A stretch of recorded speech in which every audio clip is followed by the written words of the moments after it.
And joining us this evening is Nicola Willis, Deputy Leader of National. Good evening to you, nice to see you. Good evening, nice to see you, Chris. Well, it was the worst news that we didn't need, but it is here. Of course, inflation up again, a 32-year high. So what would National do to try and fix this other than tax cuts? Well, look, you're right. Inflation at 7.3% is the highest it's been in 32 years. And the scary thing is it's outpacing wage growth at about 2 to 1. So people are going backwards each week. We have to get at the underlying drivers of inflation and get on top of it. Otherwise, it's going to persist like this for some time, with economists predicting it could be over 3% out till 2025. So National has a 5-point plan for addressing inflation. First, we've got to stop adding costs to businesses that then get passed on to people in prices. Great example of that is the extra taxes that were added for landlords. Well, those have been passed directly on to tenants who have been paying on average $50 a week more in rent in the past year. Second, we have to unblock the bottlenecks in the productive economy that are stopping growth happening. Great example, workforce shortages. We have to sort out those immigration pathways, and we have to do more to move people from welfare into work. Third thing we need to do is restore some discipline to government spending. It's clear, the analysis from the government's own advisors, the Treasury, is that when the government spends too much, that puts pressure on inflation, which then, of course, puts pressure on interest rates. So we need to see a more careful approach to its own spending. Fourth, we've got to get the Reserve Bank really focused. It's had its mandate widened and has been looking at issues such as employment. Now, employment's important, but the government should focus on that, and it should leave the Reserve Bank to focus on that core role of inflation. And finally, yes, we do continue to propose that tax reduction is fair and appropriate, permanent, long-term tax reduction, because what inflation sneakily does is it pushes people into higher tax brackets. And what that means is that the finance minister is collecting record amounts of revenue. Well, we think, give a little bit of that back, let Kiwis hold on to a bit more of their own money. Of course, we heard over the weekend several economists suggesting that it was time the government stopped its fiscal stimulus policies. In other words, giving out the cash left, right and centre.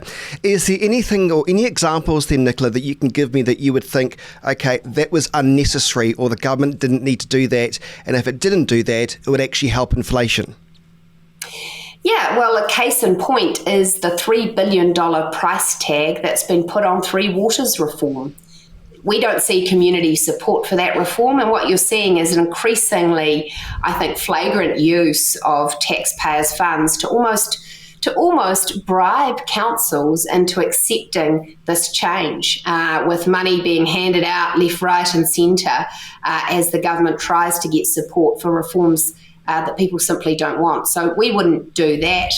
Another example is the sheer amount of money being spent on consultants and backroom bureaucracy. Case in point, $51 million spent on designing a cycleway across the Auckland Harbour Bridge, across the Auckland Harbour.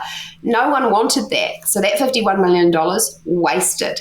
Another example, in the health restructure that's happening, at the same time as we have people crying out for nurses, crying out for elective surgery, the government's spending around $486 million on bureaucratic reform. We don't think that's the right place to be spending that money.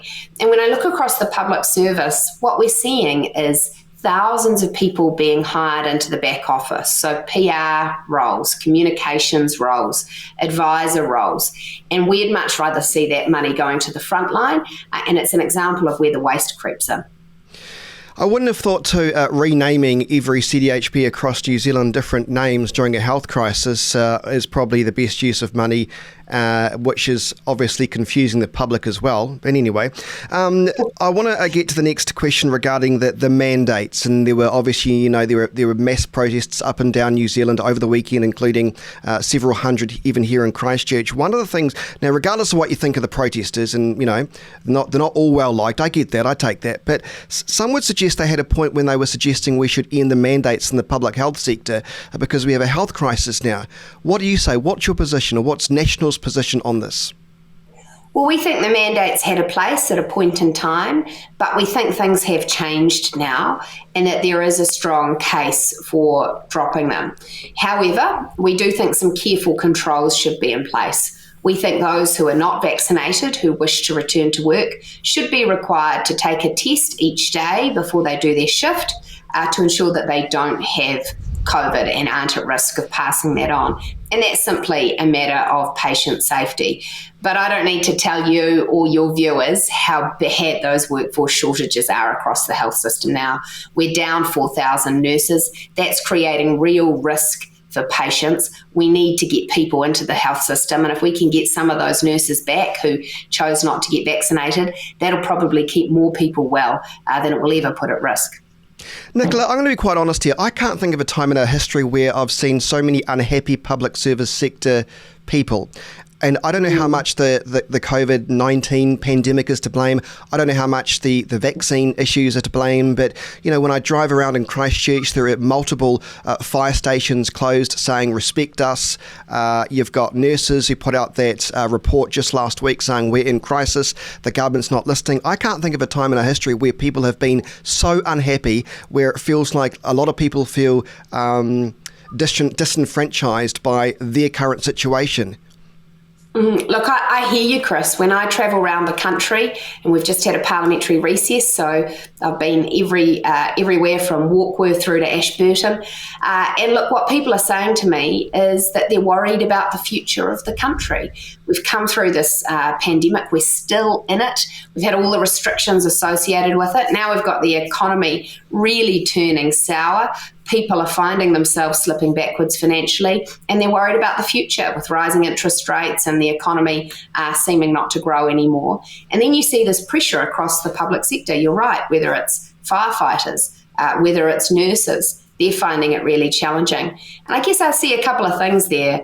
One is it's really clear evidence that just spending money isn't enough for a government to do, because this government has spent a lot of money. But I think what we can see folding out is that we need to have really careful plans and effective ways of using that money if we're going to get results for people. And I think the second thing that's really clear is that what we need as a country to have a sense of where we're going and how we're getting there. And that's what National's really determined to provide, because it's our view that if people are confident that the economy is going to turn the corner, that we're going to be growing again, that there's a future for them and their job, that if they work hard, they can get ahead, then this is still an amazing place to be. But we've got to stop this chopping and changing, and we've got to stop this approach of, I think, a lot of negativity, which we've had in recent times. Then again, when the election comes next year, could it be the problem for National could be it's better the devil you know than the beast that you don't? Well, people will have their different ways of coming to their decision about their vote. But I think that if people look at what this government promised them and then what has been delivered, they'll think twice before they believe anything that Labor promised them again. Whether it's housing, where we were promised 100,000 Kiwi-built homes and an end to the housing crisis, but instead have seen very few Kiwi-built homes built, rents going up to record levels, housing unaffordability dropping to record lows, emergency housing use exploding. Whether it's child poverty, where we have now more children growing up in benefit-dependent households than we once did. Whether it's even climate change, where we're now importing shiploads of coal from Indonesia and trucking it to Huntly on the daily. Or whether it's any number of issues, the gap between the rhetoric and the reality has grown quite wide. So what National needs to do, I think, is address the problems that people are experiencing in their everyday life and set out clear, credible, achievable plans. And you know, something we're going to do differently, Chris, is we're going to say, here's our target and here's how you, the voter, can hold us accountable for it. Because I think the frustration I feel in the community is a lot of people sense that no one's ever held accountable for the lack of progress, the lack of delivery, and we've got to change that. Just finally, one thing I guess the government has done right in some respects, and that is get rid of the excise tax on petrol, and therefore petrol has come down considerably. Well, when I say considerably, down the road here it's about $2.50 now for 91, which is not too bad. They're not going to be able to put those prices back up now or next year during an election year, are they? Look, it's a really temporary feeling thing, isn't it, to say, oh, well, we're going to lift it in January. It doesn't seem realistic. They've already had 2 extensions to the tax reduction. And I think that's adding to the sense of uncertainty, actually, because people can't predict where the future will take them because the government's not setting it out clearly. And that's why National's been at pains to say, well, here's our 5-point long-term plan for addressing inflation. Here's what you can expect from us as a general approach. Here is what we honestly think is needed in an economic sense to address those underlying drivers of inflation. Because I think Kiwi voters are smart. They can see through the kind of Band-Aid approach, and what they want is some solutions. They want inflation gone, not just temporary adjustments from the government. Nicola Willis, Deputy Leader of National, thank you so much for your time. Thanks, Chris. You have a great night.